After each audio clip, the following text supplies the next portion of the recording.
गांव की शान इमरान जी प्रतापगढ़ी जी को वो आए और अपना संबोधन दे।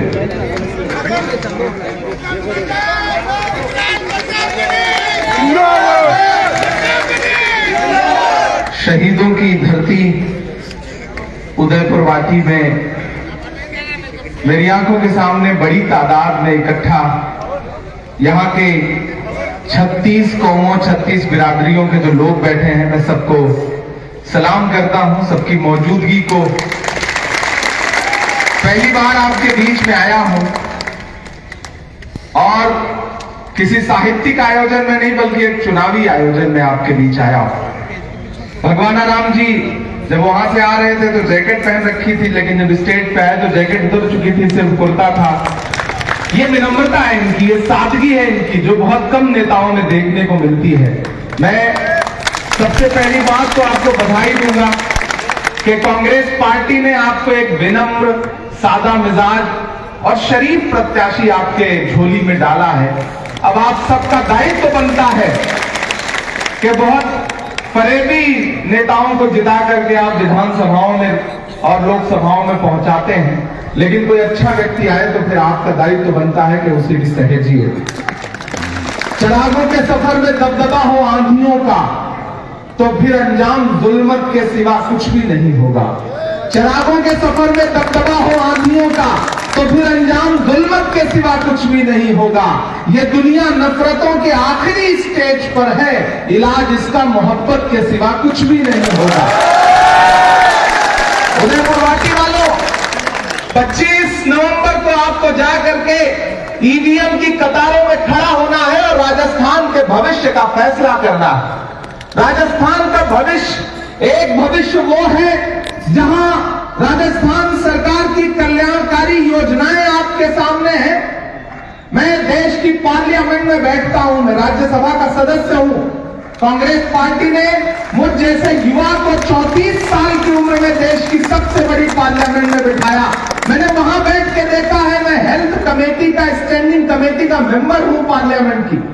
मैं बड़ी समझदारी और जिम्मेदारी से ये बात कह रहा हूं कि जब हमारी कमेटी बैठती है तो उस कमेटी में अलग अलग दलों के सदस्य होते हैं, अलग अलग दलों के, उसमें सत्ताधारी पार्टी के भी लोग होते हैं। तो जब स्वास्थ्य सेवाओं को लेकर के देश में देश के बड़े अधिकारियों और सांसदों के बीच में आपस में बातचीत होती है तो भारतीय जनता पार्टी तक के सांसद ये कहते हैं कि देश में चिरंजीवी योजना से अच्छी योजना स्वास्थ्य को लेकर कोई नहीं है। ये मैं पूरी ईमानदारी से कह रहा हूं। एक पार्टी है जो आपसे रोड शो करके, सभाएं करके धर्म और जाति के नाम पर वोट मांग रही है। एक पार्टी है कांग्रेस जो आपसे कह रही है कि हमने जो कल्याणकारी योजनाएं लागू की हैं उसकी बुनियाद पर, उसके आधार पर हमें वोट दीजिए, हमारी सरकार बनाइए।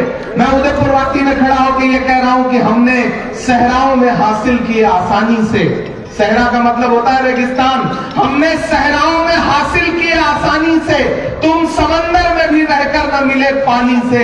ये सियासत के दिए सबके हवाले न करो, मुल्क जल जाता है एक शख्स की नादानी से। उदयपुर वाटी वालों, ये चुनाव बहुत महत्वपूर्ण चुनाव है, ये चुनाव बहुत अहम चुनाव है। एक तरफ प्रधानमंत्री जी आकर के राजस्थान के अलग अलग जगहों पर रोड शो कर रहे हैं। हालांकि भाजपा के पास प्रदेश में मुख्यमंत्री का कोई चेहरा नहीं है। उन्होंने प्रदेश अध्यक्ष बनाया सीपी जोशी जी को, तो हालत यह हो गई कि भाजपा के कार्यकर्ता उन्हें पहचानते नहीं, जो अपने वाले सीपी जोशी के बजाय हमारे वाले सीपी जोशी की फोटो लगाते हैं। ये हालत है, उनके पास कोई चेहरा नहीं है। प्रधानमंत्री जी तो ऐसे घूम रहे जैसे आने वाले दिनों में प्रधानमंत्री का पद त्यागेंगे और मुख्यमंत्री का पद स्वीकार करेंगे। खुद चेहरा बन के घूम रहे, राज्य में कोई भी चेहरा नहीं है उनके पास, न चेहरा है न योजनाएं हैं, सिर्फ धर्म, जाति और नफरत की बातें। मैं आपसे ये कहने आया हूं कि हमने नफरत बहुत झेल ली। उदयपुर वाटी वालों, आपने भी झेल ली है, लेकिन देश को शांति की जरूरत है, प्यार की जरूरत है, मोहब्बत की जरूरत है, सुकून की जरूरत है, चैन की आवश्यकता है। ये सब रहेगा तब तो विकास के बारे में सोचेंगे। भाजपा का कोई भी नेता प्रधानमंत्री से लेकर के उनका प्रत्याशी तक अगर आपसे विकास योजनाओं की बात करता हुआ मिले तो बताइए मुझे। नहीं, वो क्या बात करेंगे? हिंदू, मुसलमान, सिख, ईसाई, इसके अलावा उनके पास बात करने के लिए कुछ नहीं है।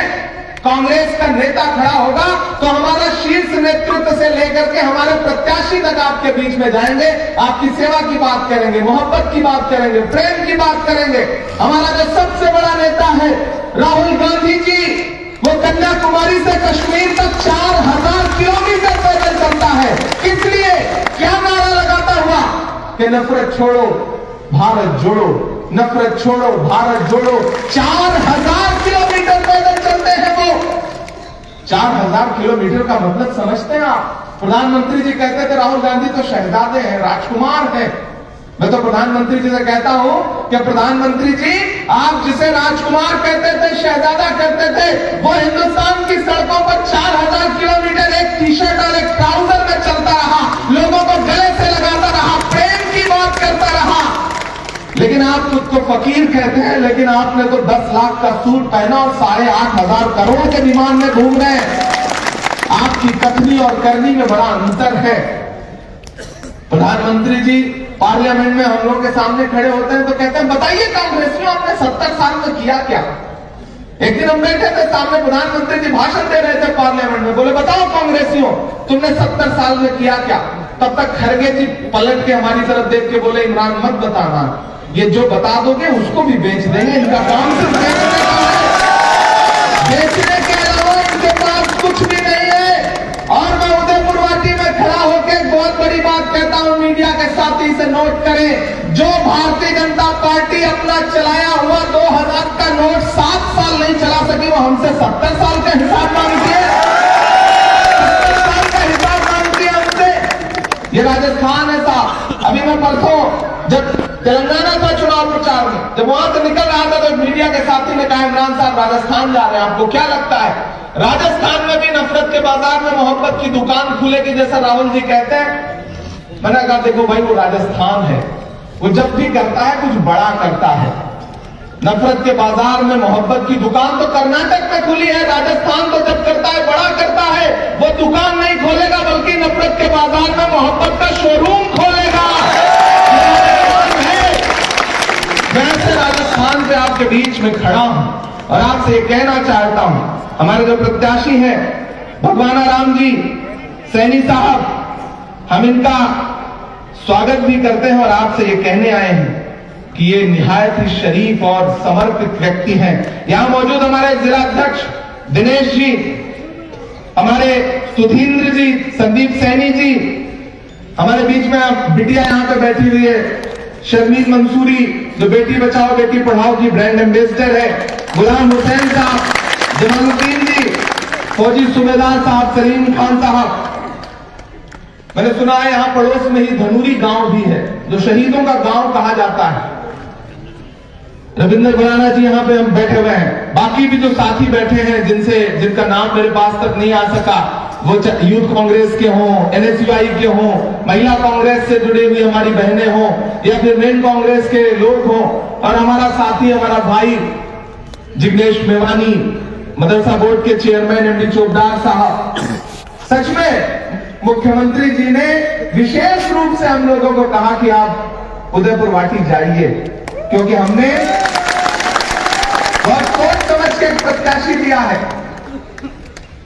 यहां के जो एक बाकी प्रत्याशी हैं वो डायरी लेके घूम रहे हैं। मुख्यमंत्री जी को भी लगा हुआ है डायरी वाले के मुकाबले में शायरी वाले को भेजो तो ज्यादा ठीक है। वो डायरी लेके घूम रहे हैं, हम शायरी लेके घूम रहे हैं। उनकी डायरी में झूठ लिखा हुआ है, हमारी डायरी में सच्चाई है, हमारे शायरी में मोहब्बत है, प्यार है। अच्छा, और तो और देखो, हम बचपन से कहावत सुनते रहे ना, पहुंची वहीं पे खाक जहां का खमीर था। प्रकृति में व्यक्ति को उसी तरह की जगहों पे ले जाती है। जब आप धोखा देते हैं, जब आप भटकते हैं, तो प्रकृति भी उनको कहां ले गई? शिवसेना के पास ले गई, लेकिन असली वाली शिवसेना के पास नहीं ले गई। किसके पास ले गई? नकली वाली शिवसेना के पास ले गई, एकनाथ शिंदे के पास ले गई। मैं महाराष्ट्र से सांसद हूं, मैं महाराष्ट्र से राज्यसभा का सांसद हूं, इसलिए मैं आपको बता रहा हूं कि वहां कुछ भी असली नहीं है। सब नकली नकली है। इधर भाजपा के लोग हैं, उधर एक नकली शिवसेना से आए हैं साहब, लेकिन वो दोनों किससे लड़ रहे हैं? हमारे प्रत्याशी से लड़ रहे हैं, भगवान राम से। भगवान से कोई लड़ पाता है? कोई लड़ पाता है भगवान से? नहीं लड़ पाता ना, ये लोग भी नहीं लड़ पाएंगे। बस ये 23 तारीख तक भाषण देंगे, उसके बाद 25 तारीख को आप उनके भाषणों का जवाब देंगे। वोट से, वोट की ताकत से। आप बहुत अच्छे लोग हैं, भाजपाइयों के झूठ में मत आइएगा, ये बहुत ही झूठे लोग हैं। ये जो नकली शिवसेना है, उसको भी आप भाजपा का ही अंश समझिए, क्योंकि वहां गठबंधन में है, यहाँ अलग अलग लड़ रहे हैं, तो उनको भी वहां महाराष्ट्र में तो दोनों एक साथ ही है ना, एकनाथ शिंदे जी, देवेंद्र फडणवीस जी एक साथ ही है, तो यहां पे आपस में लड़ रहे हैं। लेकिन इनके झूठ के चक्कर में मत पड़िएगा, कितना भी बरगलाएं। वो महाराष्ट्र में एक दिन भाजपा और शिवसेना के दोनों नेता मिलकर के गांव में पहुंचे। गांव वाले भोले भाले लोग थे, जैसे आप भोले भाले लोग हैं। गांव वाले इकट्ठे हो गए, तो नेताजी ने उनसे कहा कि बताओ तुम्हारी क्या समस्या है, मैं तुम्हारी समस्याएं दूर कर दूंगा। तो गांव वालों ने कहा साहब हमारी 2 समस्या है। बोले बताओ? बोले पहली समस्या यह है कि हॉस्पिटल नहीं है गांव में। नेताजी ने मोबाइल निकाला, पता नहीं कहां फोन मिलाया, फोन पे बहुत डाटा, और बोले कल का कल यहाँ हॉस्पिटल खुल जाना चाहिए, डॉक्टर्स आ जाने चाहिए। फिर फोन रख दिया, बोले देखो पहली समस्या समाप्त कर दी, दूसरी समस्या बताओ। तो गांव वालों ने कहा साहब दूसरी समस्या यह है कि पूरे गांव में मोबाइल का एक भी नेटवर्क नहीं है। ये दूसरी समस्या है। इस तरह से झूठ बोलते हैं, इस तरह से धोखा देते हैं। और चूंकि प्रधानमंत्री जी भी इस मामले में बड़े माहिर हैं, 11 मैच जीत रहे थे, हम लगातार जीत रहे थे। पुलिस वाले भाई साहब भी हंस रहे हैं इस बात पर, कितने समझदार लोग हैं। राजस्थान देखिए, हवा के रुख को प्रशासन से बेहतर कोई नहीं समझता है। हवा का रुख प्रशासन ने समझ लिया है कि राज नहीं बदल रहा है, रिवाज बदल रहा है। मैं आपसे कहना चाहता हूं कि लगातार जीत रहे थे, 11 मैच जीत रहे थे। हमारे खिलाड़ी, हमारे बेटे, भारत के वीर सपूत क्रिकेट के मैदान में विरोधियों को धूल चटा रहे थे। फिर अंतिम दिन पता नहीं क्या हुआ, कौन पहुंच गया, क्या हो गया। नहीं, मैं बिल्कुल नाम नहीं लूंगा, मैं संसद में हूं तो मुझे संसदीय मर्यादाओं का पालन करना है। लेकिन जनता तो जनार्दन है भाई, जनता तो कह रही है। मेरे भाई, मैं आपसे कहने आया हूं कि अपने राजस्थान को बचाइए। सरकार को जो करना था उसने किया, अब इम्तिहान आपका है, चुनौती आपके सामने है। मैं एक बहुत गंभीर बात कह रहा हूं, मैं नेता बाद में हूं, साहित्यिक व्यक्ति पहले हूं, इसलिए भावुक हूं। मैं देश के अलग अलग हिस्सों में जा रहा हूं। मध्य प्रदेश चुनाव प्रचार करके आया, छत्तीसगढ़ करके आया, तेलंगाना करके आया, राजस्थान करके आया। पूरी जिम्मेदारी से कह रहा हूं, नोट कर लेना इस बात को। मध्य प्रदेश और छत्तीसगढ़ में 17 नवंबर को चुनाव हो चुका है। प्रचंड बहुमत के साथ कांग्रेस पार्टी की सरकार बन रही है। सिर्फ बहुमत के साथ नहीं बन रही है, प्रचंड बहुमत के साथ बन रही है। उधर तेलंगाना में प्रचार करके आ रहा हूं, 30 कोटी है आपके यहाँ 25 को। तेलंगाना में भाजपा का खाता खुल जाए, यही बहुत बड़ी बात है। इसलिए पूरी भाजपा ने अपनी पूरी ताकत कहां झोंक रखी है?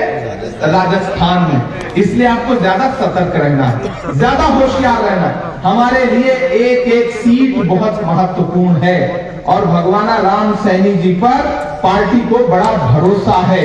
किस वजह से भरोसा है? क्योंकि आप अच्छे लोग हैं, आप अच्छे इंसान की परख समझते हैं। मैं आखिर में, क्योंकि मुझे अगली सभा के लिए निकलना है, आज 5 सभाएं हैं, पहली सभा आपके यहाँ है, अभी 4 सभाओं में और पहुंचना है और दूर दूर जाना है। यहां से सीकर जाना है, फिर बायतू जाना है, बायतू से फिर लौट करके हमें जयपुर में सभाएं करनी है। इसलिए मैं आपसे कहने आया हूं कि पहली बार आपके बीच में आया हूं उदयपुर वाटी वालों। अकलियत के साथी यहां बैठे होंगे। मैंने सुना है कि आप सारे लोगों को मुकदमे हटवाने का झांसा दिया गया था, हटवाया गया क्या? नहीं हटवाया गया। तो अगर धोखा खा चुके हो, 5 साल झेल लिया है, तो फिर आप गलतफहमी में मत आना, झांसे में मत आना। इस बार चुनाव सीधे सीधे इस बात पर है, ये चुनाव महज विधानसभा का चुनाव नहीं है। अगर ये सोचते हो कि ये सिर्फ राजस्थान की सरकार बनाने का चुनाव है, तो नहीं, ये 2024 का सेमीफाइनल है, जीतना है सेमीफाइनल।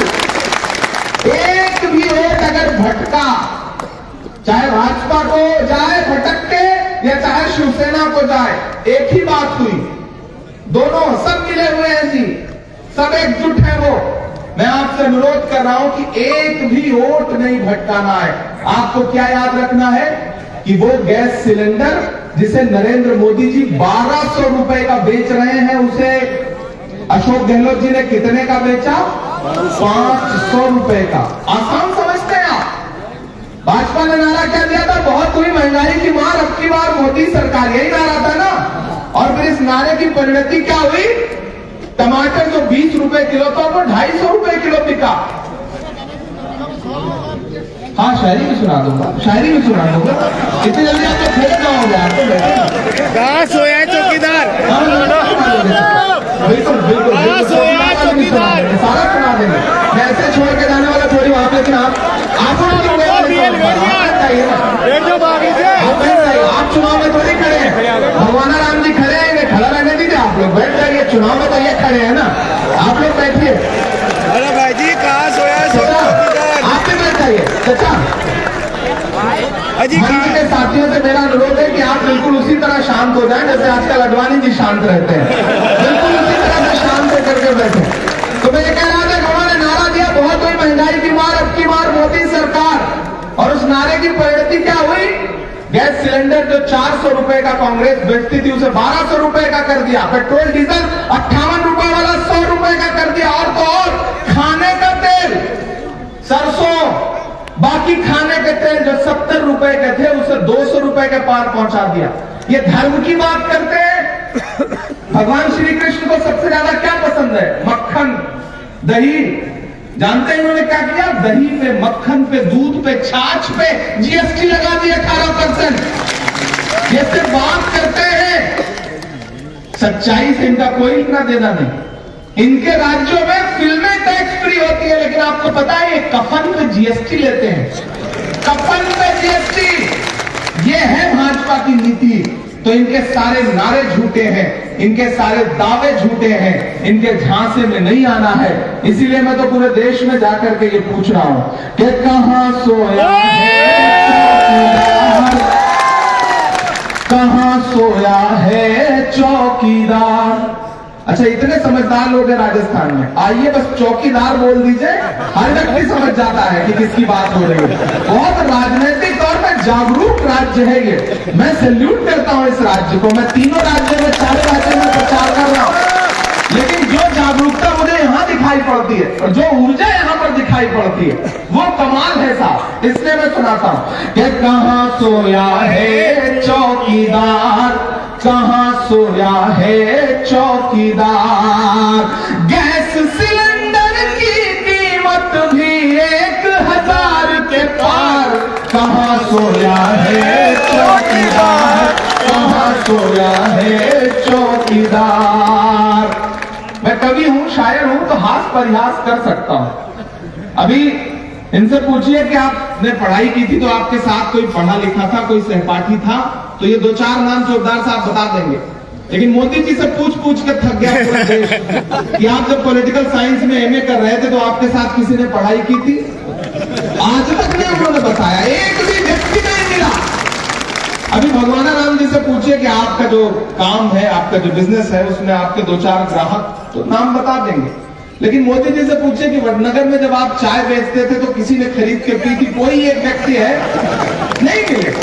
झूठ है दरअसल। लेकिन अदाकार बहुत बड़े। जब रोहित वेमुला हमारा भाई, उसने आत्महत्या की सरकार की नीतियों की वजह से और पूरा देश थू-थू करने लगा, तो मैंने देखा है कि प्रधानमंत्री जी किसी सभा में बिल्कुल भावुक हो गए, आंसू निकल आए, रुमाल निकाल लिया उन्होंने। मुझसे किसी साथी ने मीडिया के कहा, इमरान साहब आप क्या बोलेंगे? मैंने कहा भाई वो किसी शायर का शेर है इस अदाकारी पे कि वो अब तिजारती पहलू निकाल लेता है, मैं कुछ कहूं तो तराजू निकाल लेता है, मैं इसलिए भी तेरे फन की कद्र करता हूं, तू झूठ बोल के आंसू निकाल लेता है। कलाकार आदमी है, लेकिन ये तो राजस्थान है साहब, यहाँ तो पहले से ही जादू कर रहे हैं, यहाँ बाकी कलाकारों की कहां चल रही है? यहाँ कलाकारी नहीं चलती, यहाँ जादूगरी चलती है। और सबसे बड़ा जादूगर तो आपके पास है ही नहीं। पंक्तियां पढ़ रहा हूं कि कहां सोया है चौकीदार, कहां सोया है चौकीदार। पेट्रोल और डीजल सोया है चौकीदार, कहाँ सोया है चौकीदार, कि चाय बेचने वाला पूरा भारत बेच रहा है। इसी काम में हासिल उसे महारत बेच रहा है, कि रेल बिक गई, तेल बिक गया, बिका हवाई अड्डा। जो अगली बनते हैं उस पर आपकी तालियां उठनी चाहिए। कि रेल बिक गई, एडवांस में नहीं, 25 तारीख में जाकर वोट देना है, अभी पहले नहीं दे देना है। कि रेल बिक गई, तेल बिक गया, बिका हवाई अड्डा, सब कुछ बिकता देख के खुश हैं अपने जेपी नड्डा। जनता महंगाई की मारी करती हाहाकार, कहाँ सोया है चौकीदार, कहाँ सोया है चौकीदार। लेकिन इस भाजपा की लाई हुई महंगाई को कौन समाप्त करेगा? राजस्थान की सरकार करेगी। वो 1200 रुपए का गैस सिलेंडर बेच रहे थे, हमने 500 का बेचा, और कल हमने एक नया बात किया है कि वही गैस सिलेंडर अब 500 का नहीं बल्कि 400 रुपए का देंगे। सीएनजी की योजना जो 25 लाख रुपए की योजना थी, कब कांग्रेस ने क्या ऐलान किया कि हम इसको बढ़ा करके 50 लाख। उधर गुवाहाटी वालों, क्या शानदार योजना है। और एक योजना, मैं पढ़ा लिखा व्यक्ति हूं इसलिए कह रहा हूं, सरकार ने ऐलान किया है कि हम राइट टू एजुकेशन के अंतर्गत ला करके 12वीं तक के जो प्राइवेट स्कूल हैं उसमें भी 12वीं तक की शिक्षा फ्री करवाएंगे। ये बहुत बड़ा ऐलान है, ये बहुत बड़ा ऐलान है। 4 लाख सरकारी नौकरियां और 10 लाख रोजगार पैदा करेंगे। जब केंद्र की सरकार ने नौजवानों को कह दिया कि पकौड़ा तलो, ऐसे में हमारी सरकार क्या कह रही है कि हम आए तो 4 लाख सरकारी और 10 लाख रोजगार, हम रोजगार पैदा करेंगे।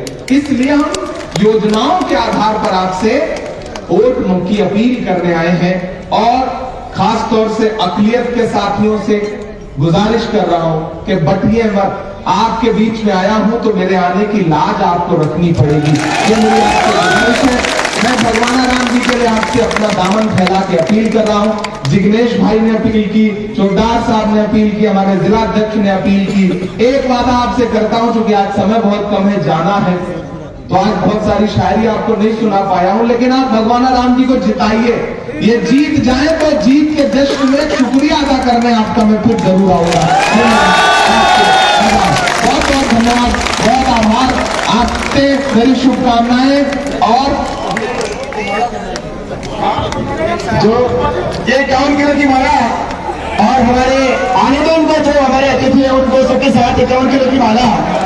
यूं तो दुनिया के समंदर में कभी मोती नहीं, लाखों मोती है मगर हिसाब का मोती नहीं, लाखों मोती है मगर हिसाब का मोती नहीं। तो इस अंदाज के अंदर अशोक